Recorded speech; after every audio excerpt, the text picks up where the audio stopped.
এই সংসাৰত ভগৱান শ্ৰীকৃষ্ণৰ সমান দুখ কাৰোৱেই নাই। ভগৱান শ্ৰীকৃষ্ণই যিমান দুখ যন্ত্ৰণা ভোগ কৰিলে তাৰ বিন্দু মানো আমি ভোগ কৰা নাই। অলপমান দুখ পালেই আমি ভাগি পৰোঁ, হতাশ হওঁ। ভগৱান শ্ৰীকৃষ্ণই ইমান দুখ যন্ত্ৰণা পোৱাৰ পাছতো কিন্তু মুখৰ হাঁহি নুগুছিল। সদায় মুখত হাঁহি বিৰিঙি থাকে। আমি যি দুখ পাইছোঁ এয়া যেন একোৱেই নহয়। কৃষ্ণৰ জীৱনৰ পৰাই আপুনি দুখ কি সমস্যা কি বুজিব পাৰিব। কৃষ্ণৰ জন্মৰ কথা আপুনি মই সকলোৱে জানো। জন্ম হৈ দুৰাচাৰী কংসৰ আক্ৰমণৰ ভয় উপজিয়ে মাতৃক হেৰুৱালে পাছত পিতৃক। যি নন্দ যশোদাই তুলি তালি ডাঙৰ দীঘল কৰিলে তেওঁলোকো আঁতৰি গ'ল। শৈশৱতে যাৰ লগত খেলি ধূলি ডাঙৰ দীঘল হ'ল তেওঁলোকো নাথাকিল। তেওঁৰ প্ৰেম ৰাধাও নাথাকিল চিৰদিন তেওঁৰ লগত। প্ৰথমে গোকুলৰ পৰা পাছত মথুৰাৰ পৰাও দূৰ হ'ল। শেষত তেওঁ দ্বাৰকা নগৰৰ সমুদ্ৰত ডুব গ'ল। তথাপিও কিন্তু হেৰুৱা নাছিল তেওঁৰ মুখত লাগি থকা সেই সোৱন ভুলোৱা হাঁহিটো। সেইবাবে কৃষ্ণক উৎসৱৰ প্ৰতীক বুলিও কোৱা হয়। শ্ৰীকৃষ্ণৰ জন্ম কান্দি কান্দি নহয় হাঁহি হাঁহি হৈছিল, আৰু গোটেই জীৱন তেওঁৰ মুখত কেৱল হাঁহিটোৱেই আছিল। গোটেই জীৱনটো তেওঁৰ সংগ্ৰামতেই পাৰ হ'ল।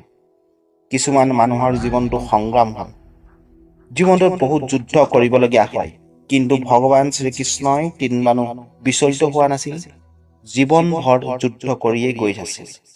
সেইবাবে সংগ্ৰাম বুলি ক'লেই দুখ নকৰিব, ভয়ো নকৰিব।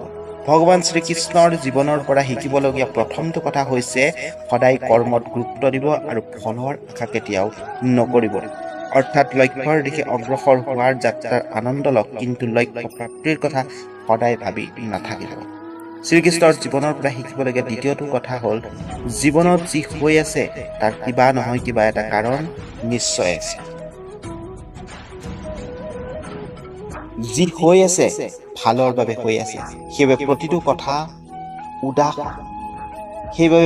কথাতে উদাস হোৱাৰ বিপৰীতে প্ৰতিটো ঘটনা স্বীকাৰ কৰি ল'বলৈ শিকক। বেয়াখিনি পাহৰি যাবলৈ শিকক।